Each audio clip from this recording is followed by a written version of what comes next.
Hello everyone, MFPallytime here. Welcome back to Heroes of the Storm. In today's video, we are on the PTR, Heroes 2.0 beta testing, and we're going to be playing Cassia today.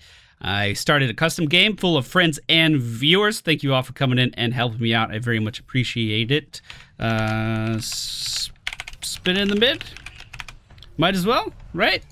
In today's video, I'm going to be going for a auto attack build for Cassia. I have played around with her a little bit after the theory crafting video, and the auto attack build feels really good, and I liked it a lot. And it felt like, especially against clumped up teams, like teams that have like a Lucio on it, for instance, I was able to really deal a lot of damage. So once again, thank you to all the friends and viewers who stopped in to help out on today's video.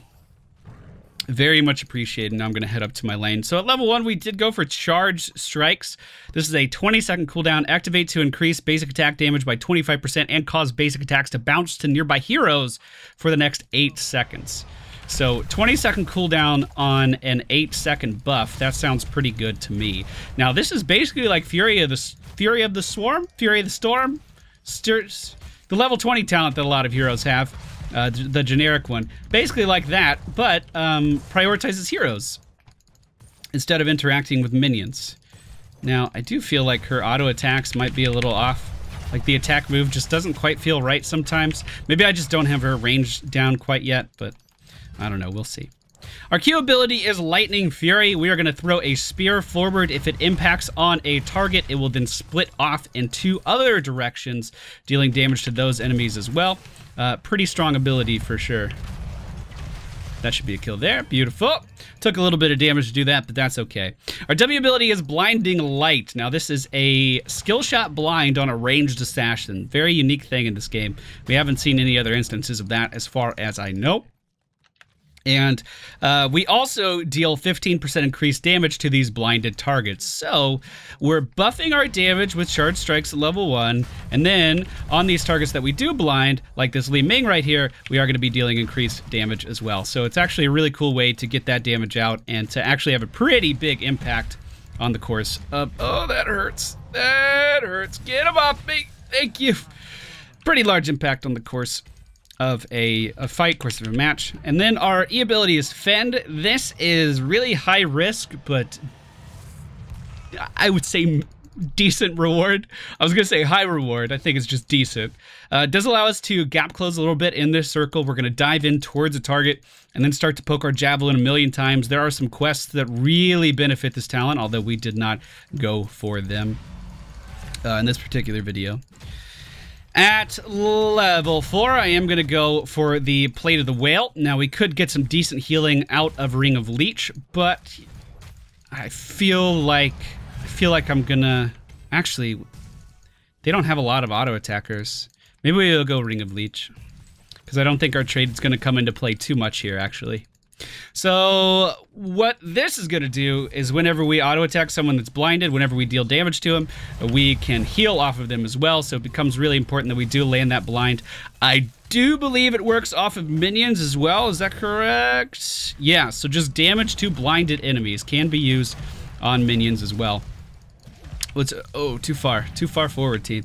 Which essentially just gives her a way to sustain in lane, so you can do some really cool things like throwing out a blind here and then jumping in with Fend once you get it aimed appropriately, and you get a lot of sustain off of that if you can kind of get that going properly.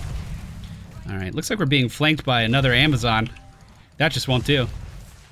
But notice that the auto attack, like, going out into other targets doesn't just like hit 1 or 2, it'll hit every hero in the area. So if the enemy team is super clumped up and we turn on our 1, it's actually a ton of damage that we're able to dish out. Pretty fun, actually. Really fun to use. I think we're okay. We'll go ahead and sip your cup and continue going on here. Looks like the enemy team getting a few more of those early game kills than we are. We need to make sure we continue to soak XP. I need to say that ally chat. How do I go back? There we go. Keep soaking, team. We definitely don't want to get behind on this match. So yeah, she has some decent tools in her arsenal for some pretty good wave clears. She has some decent tools in her arsenal for self-sustain. And all around, I think she's going to be a pretty good character. Her trait gives her 65 armor while she's on the move, which is a lot. That's 65% less damage from auto attacks as long as she's moving, which is really good. Which means as she's running away or engaging on a target, she's going to be much more durable. And stutter stepping really does come into play quite a bit. But she is countered quite hard by crowd control, as you may have just seen there. We might be able to get some health back, though. He moved out of the area before I could really get that damage from the blind. I'm going in way too eagerly here. Yeah, I feel like her auto attack range is deceptively short, because her spell ranges are really long. So I'm constantly going in trying to auto attack, and it just feels like I'm missing a lot, or just missing out on a lot of damage because I'm not casting spells, I guess. We are gonna go for War Traveler at level 7. This is gonna give us movement speed that stacks up as long as we keep moving up to a cap of 15%. So we'll be moving at 115% after we've been moving for something like 5 seconds. And this is just going to allow us to chase down enemies a little bit easier, which is, you know, pretty good for us. Pretty good. Because we're incentivized to continue to move all the time, it also does increase our survivability on top of the armor bonus, because, well, we can get away from things a little bit easier. Good swap there. Good swap there, Yuki. Nicely done. All right, let's jump in and clear this out. And I think we can turn in. Oh, yeah, we can definitely turn in. So then we're going to get the first spider of the game. That's going to be moving it on the enemy team. I also like the subtle things, like she throws her javelin, right? That's her main auto attack, but then she can move in and like poke stuff and smash it with the shield. I really like how the animation changes. I believe Lunara was the first character to really do that, and I think it adds a nice touch to the game. By the way, this is not her default skin. Usually when I play new heroes, I do keep it on their default skins, but I just forgot. We were playing custom games on the Squadron channel. By the way, if you want to watch our streams, we're going to have one... I probably won't have this video out in time, but I pretty much stream over there Monday through Friday, or Tuesday through Friday. If you want to check those out, link in the video description. But we were playing, and I was messing around with Cassia, and someone told me she had a pirate skin, so I immediately equipped it and forgot to change it back. Just wasn't thinking about it. We should be able to jump in here with the Fend and out damage whatever Arthas can do to us, and then throw in those spears, poke him down as he's running away. Leoric trying to engage on us as well. Didn't go too well for him. Didn't go too well for you, did it, Leoric? Now, we do have the Valkyrie as an option here to pull people out and deal a lot of damage to them. Definitely could secure some kills with that, but I think I'm going to go pure damage, and we're going to go for Ball Lightning. And this is going to be a projectile that's going to bounce between me and enemy heroes, or enemy heroes if they're clumped up. Again, notice how we have a common theme with this build. We're trying to deal damage to clumped up heroes. So that Ball Lightning will bounce 6 times, I believe, by default, without it getting any upgrades. The level 20 upgrade allows it to bounce indefinitely. Really cool stuff there. So I had some pretty ridiculous plays with that while we were streaming. But it essentially... see, I don't have my survivability here because I can't blind these guys. Lily is using the jug 1,000 fuck yous to keep me alive. I probably could have moved out there, but I was actually really confident in my ability to survive. Now, having all of our healing kind of reliant on blinding light does feel bad at this point in the game, but as we hit level 13, we're going to be able to reduce the cooldown of blinding light and the mana cost 3 seconds every time we auto attack someone that is blinded. So that just allows us to just get that healing up a bit more often. Again, the alternative would be at level 4, you go for just Plate of the Whale, and then you keep moving. And you would just passively regenerate that HP. I thought it'd be a little hard to stack that up in this particular game because they don't have a lot of auto attack heroes. But the enemy team did pick up their first spider of the game. It is going to be pushing all lanes about evenly because the minion waves are about in the same spot. Might be a little overextended here. Let's just back up a little bit here. Might have been a decent opportunity for the Ball Lightning. I do think Ball Lightning has a lot of really good synergy. Uh-oh, Yuki. A lot of really good synergy with the movement speed we can get from our build. Allowing us to... Did you see that dodge, though? Did you see it? It was real good. Beautiful. Beautiful chase. Beautiful kill there, if I do say so myself. I am going to need some hills from our Lily, but she's on top of it. Gul'dan cleaning out the bottom lane as well, so we're okay. We're doing all right. And we should be able to get a ton of healing off this minion wave if we go in with our blind at the right angle. Not bad at all. Not bad at all. So the reason I'm not using Fend a lot is simply because when we stop moving, we lose that armor bonus. And I feel like that armor bonus is really important. I feel like I want to keep that up as much as I can. Again, my stutter step isn't quite on point, isn't quite where it should be, just because I'm not used to her attack range at all. But we're working on it, team. We're working on it. So now we get the cooldown reduction on blind as long as we are hitting blinded targets. And this also chains with our level 1 talent where it's going to spread that damage around to all nearby heroes. So we do get both benefits, which is quite nice. So we need to blind here. I don't think I'm going to make it, team. I don't think I'm going to make it. Yeah.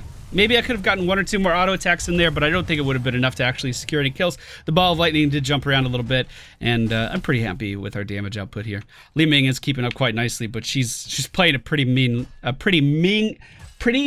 Ming. That is hard to say. Never done that before.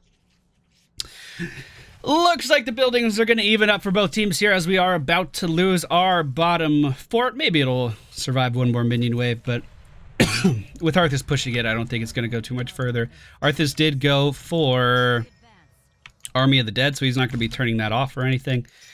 But we have gotten slightly behind on XP. I believe we were ahead for a little while. We're definitely behind on the objective. All those deaths in those team fights just starting to add up as we are dropping our butts on the ground one after the other. Looks like Gul'dan might be getting a camp. I'm just going to jump in here and try to clear these waves down. Start to get as many butts as possible. Are they turning in? I saw something. What did I see? There he is. There he is. He's going to leave, obviously, but we can still deal a little bit of damage to him before he jumps away and then go grab these butts. The enemy team is going to be able to turn in pretty soon, so it looks like we're going to be at a little bit of a disadvantage here. They also have the mercenary camp pushing the middle lane that we do need to worry about as well.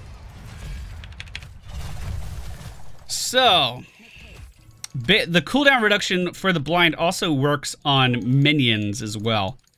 So we can use that a bit more sporadically, like it doesn't have to be as important, and then just auto attack to get that cooldown back.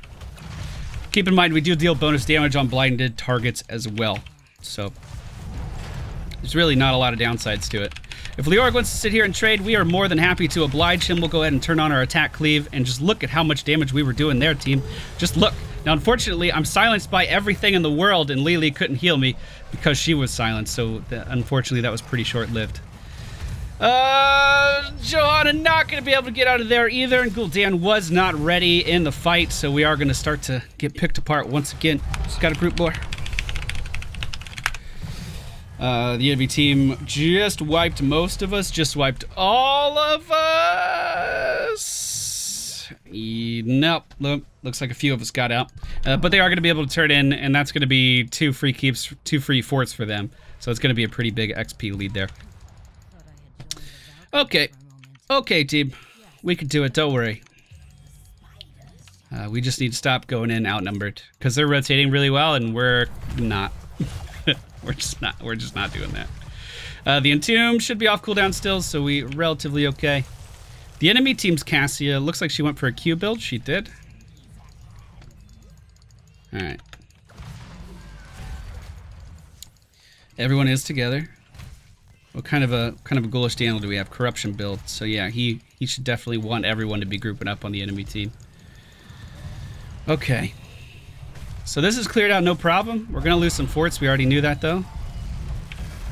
Look at this focus, this pure focus on me all the time. You gotta kill the streamer. I mean, I understand.